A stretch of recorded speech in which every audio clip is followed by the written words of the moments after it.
Allons enfants de la Vendée, vertueux braves paysans, que la République enragée appelle du nom de tyran, appelle du nom de tyran, pour venger la foi qu'on outrage, le roi, la reine et leurs enfants. Vous vous battez depuis longtemps, sans moyen que votre courage.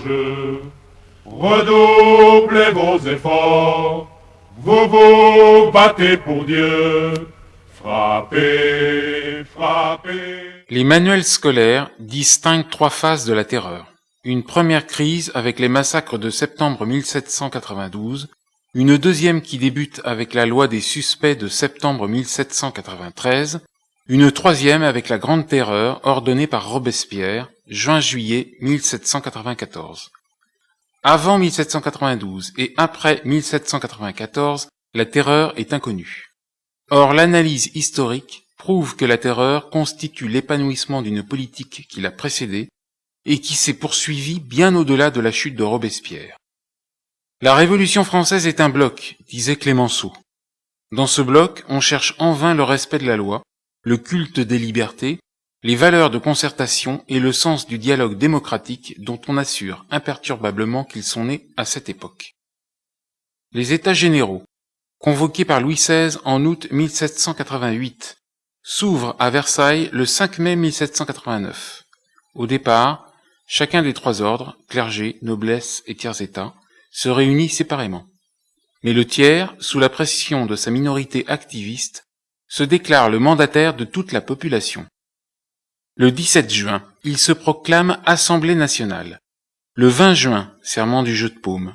Les députés du tiers jurent de ne se séparer qu'après avoir donné une constitution à la France. Louis XVI résiste. Le 23 juin, au cours d'une assemblée plénière, le roi ordonne aux États de siéger par ordre. Après qu'il a quitté la salle où se tenait la séance, la noblesse et une partie du clergé se retirent. Les représentants du tiers, eux, restent sur place.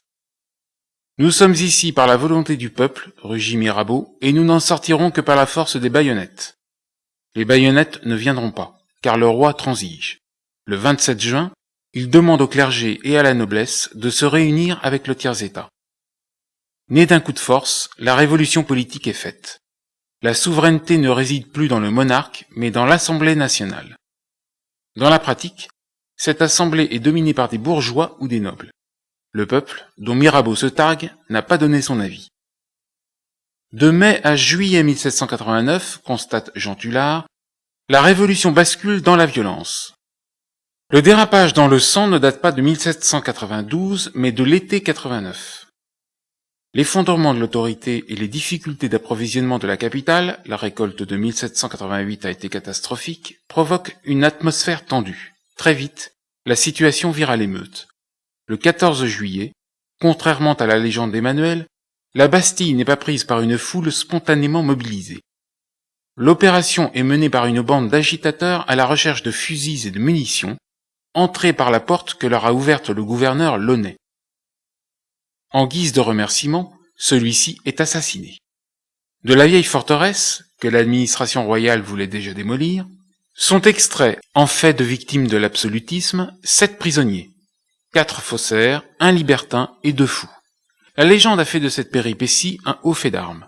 Michel Vauvel, historien marxiste, convient qu'il s'agit d'une interprétation symbolique des faits. Quelques heures plus tard, le prévôt des marchands, Flessel, est abattu à la sortie de l'hôtel de ville. Son corps est dépecé et sa tête est promenée au bout d'une pique en compagnie de celle de Launay. Le 22 juillet, c'est au tour de Berthier de Sauvigny, intendant de Paris, et de son beau-père, Foulon, d'être massacrés. Les émeutiers leur arrachent les viscères, brandissent leur cœur en triomphe et plantent leur tête au bout d'une pique. À l'Assemblée, Lally Tollendal s'émouvant devant ces abominations, Barnave réplique « On veut nous attendrir, messieurs, en faveur du sang qui a été versé hier à Paris. Ce sang était-il donc si pur ?» À Strasbourg, Dijon, Nantes et Bordeaux, des groupes insurrectionnels chassent les autorités municipales. À Paris aussi, à Paris surtout. Pendant les années qui vont suivre, l'Hôtel de Ville exercera un constant chantage sur l'Assemblée, dans le sens de la surenchère. Manipulation des députés, pression des clubs, menace de la rue. Le mécanisme révolutionnaire est lancé. Il n'y a plus de roi, plus de parlement, plus d'armée, plus de police, observe un contemporain. Pendant la Grande Peur, des paysans excités par des agents révolutionnaires s'arment pour repousser des brigands imaginaires. Ils s'attaquent alors aux intendants, aux percepteurs, aux fonctionnaires, brûlant des châteaux, parfois avec leurs occupants. Au cours de la nuit du 4 août 1789, dans une ambiance exaltée mais au cours d'une manœuvre préparée, cette séance du 4 août était ménagée depuis un mois, remarque le comte d'Entraigues, l'Assemblée décide la fin des privilèges. Encore un temps fort de la rhétorique révolutionnaire, nourrie par l'évolution sémantique.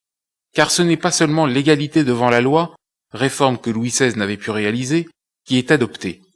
En quelques heures, ce sont tous les statuts particuliers, ces franchises, libertés, coutumes et lois privées, lex privata, privilèges, qui particularisaient la société d'Ancien Régime, qui sont abolis.